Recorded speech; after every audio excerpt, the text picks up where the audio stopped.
বিসমিল্লাহির রহমানির রহিম। আসসালামু আলাইকুম। কেমন আছো এভরিওয়ান? আশা করি যে যেখান থেকে ভিডিওটি দেখছো সবাই খুব ভালো আছো। তোমাদের দোয়ায় ভালোবাসায় আমিও ভালো আছি। তো আজকে অলরেডি তোমরা বুঝতে পেরেছো যে আজকের টপিকটা কি হতে চলেছে। গত দুইটি ক্লাস কিন্তু আমরা মফলার উপরে অলরেডি করেছি, বাট সেই ক্লাসে কিন্তু মফলার কোনো উচ্চারণ হয়নি। বাট আজকে ক্লাসে কিন্তু মফলার উচ্চারণটা করতে হবে আমাদের। তো অলরেডি বোর্ডে দেখতে পাচ্ছ, সে বিষয়ে আমরা বিস্তারিত আলোচনা করব। আগে আমরা একটু কি করতে হবে, ভিডিওটা শুরু করার আগে যারা ভিডিওটা দেখছো প্লিজ ভিডিওতে একটি লাইক দিয়ে যাও এবং চ্যানেলটি সাবস্ক্রাইব যারা করোনি প্লিজ চ্যানেলটি সাবস্ক্রাইব করে যাও এবং যদি বেশি ভালো লেগে থাকে বন্ধুদের সাথে শেয়ার করো। তো বেশি কথা বাড়াবো না, আমরা মূল টপিকে চলে যাব। আমি আশা করব সবাই শুরু থেকে শেষ অবধি স্কিপ না করে দেখবে। তো দেখতে পাচ্ছ এখানে কিন্তু ফার্স্টে আমি একটা এই যে কোটেশনের মধ্যে কি রেখেছি দেখো, ন ট উ এবং অনুস্বর গ মূর্ধন্য ম এবং ল। দেখো এখানে কিন্তু আমরা সংক্ষেপে জিনিসটা পড়তে পারি টল মন নগং। তো দেখো এই যে ওয়ার্ডগুলো অর্থাৎ বর্ণগুলো আমি দিয়েছি, এই সব বর্ণের সাথে যদি মফলা যুক্ত থাকে তাহলে কিন্তু মফলাটা উচ্চারণ হবে। আবারও বলছি আমি, এই যে উপরে কোটেশনের মধ্যে যে বর্ণগুলো রয়েছে এই বর্ণগুলোর সাথে যদি মফলাটা যুক্ত থাকে তাহলে কিন্তু সেই বর্ণ এবং মফলা দুটোরই উচ্চারণ করতে হবে। এতটুকু মাথায় নিয়ে নাও, দেন আমরা প্র্যাকটিক্যালি কিন্তু শিখবো। তো সবাই একটু লক্ষ্য করি, দেখো দেখো যে এখানে কি রয়েছে, বয়াকারে বা গয়ের সাথে কিন্তু মফলা রয়েছে দেখতে পাচ্ছ। তো গয়ের সাথে আগেই বলেছিলাম, এই যে দেখো গয়ের সাথে মফলা থাকলে কি হবে, আমরা মটা উচ্চারণ করব। তাহলে কি হলো দেখো, গয় দীর্ঘিকারে গি। তো দেখো বয়াকারে বা গয় ময় দীর্ঘিকারে গি, তাহলে উচ্চারণটা কি হলো বাগ্মি। বাগ্মি, এখানে কিন্তু ম উচ্চারণ হচ্ছে তাই না, দেখো বাগ্মি। ঠিক আরেকটা শব্দ আমরা একটু পড়ছি দেখো, জ। এই যে বলেছিলাম নয়ের সাথে যদি এই যে দেখেছো দন্ত নয়ের সাথে মফলা থাকলে কিন্তু তার উচ্চারণটা হবে। দেখো জ নয় যুক্ত ম, কি হলো জন্ম। এটা কিন্তু অনেকে ভুল করে থাকো, অনেকে বলো জন্ম, অনেকে বলো জন্ম। এই বানানগুলো কিন্তু উচ্চারণটা করা যাবে না, এটা হবে কি জন্ম, প্রথমে ন তারপরে ম, জন্ম। তো আমরা একটু লিখে লিখে দেন প্র্যাকটিস করব, সবাই একটু মনোযোগী হই।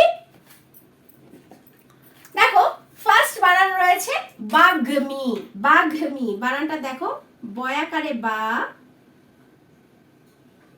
গয় ম যুক্ত দীর্ঘিকারে গি, বাগ্মি বাঘমি। ঠিক আছে, দেখো এই যে গ দেখেছো, গয়ের সাথে যদি কি থাকে মফলা থাকে তাহলে কি হবে, তাহলে উচ্চারণটা ময়ের করতে হবে। দেন দেখো দ্বিতীয় শব্দ রয়েছে জন্ম। দেখো জ বর্গীয় জ এবং দন্ত নয়ের সাথে মফলা, জন্ম জন্ম। ঠিক আছে, উচ্চারণটা শুনে নিও তোমরা। এই যে আমরা মূর্ধন্যয়ের ব্যবহারটাও করেছি এবং গয়ের ব্যবহারটাও করে ফেললাম।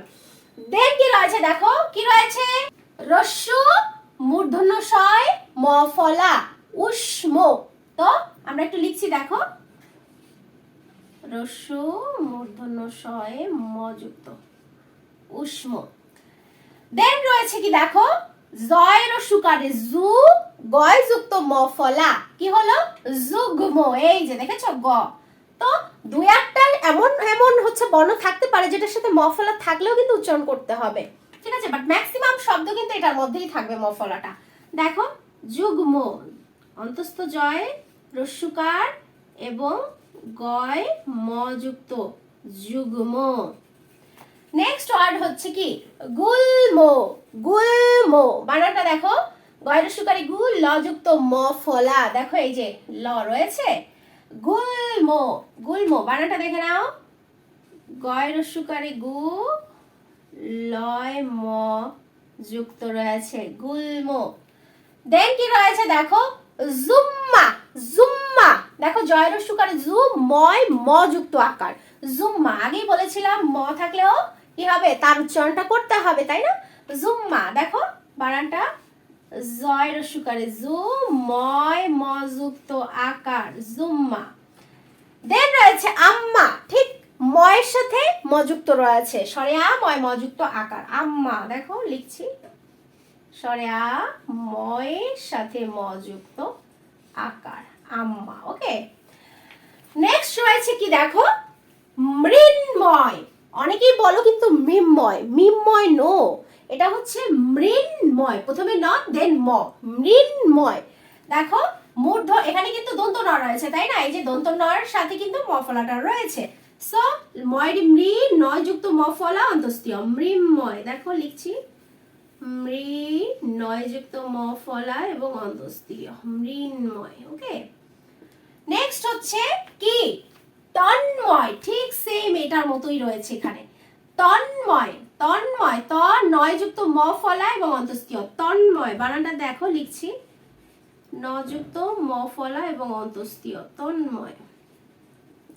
নেক্সট হচ্ছে কি সম্মান, সম্মান। অনেকে এটা ভুল করো, এখানে বলো কি সম্মান, সম্মান বলো, বাট এটা কিন্তু সম্মান নো ফ্রেন্ড, এটা হবে সম্মান, সম্মান। দেখো বানানটা লিখছি দন্ত স, ন যুক্ত ম ফলায় আকার এবং ন, সম্মান। ওকে, দেন হচ্ছে কি দেখো এই বানানটা কিন্তু অনেকেই আমরা জানি না তাই তো, রুক্মিণী, রুক্মিণী, এটার উচ্চারণটা কি হবে রুক্মিণী, ঠিক আছে মনে থাকবে। শ্রীকৃষ্ণের কি প্রথম স্ত্রীর নাম ছিল রুক্মিণী। তো দেখো বানানটা রয় দীর্ঘকারে রু,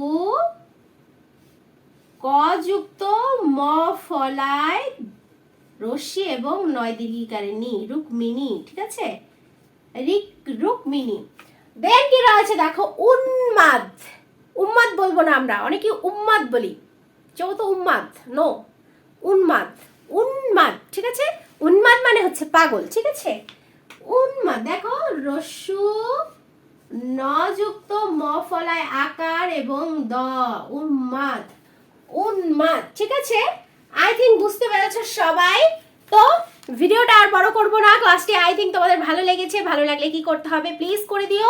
তো আজকের মতো আমি এখানেই বিদায় নিব, পরবর্তী ক্লাসে নতুন কোনো টপিক নিয়ে তোমাদের সাথে আলোচনা করব। সবাই ভালো থেকো, সুস্থ থেকো, আল্লাহ হাফেজ।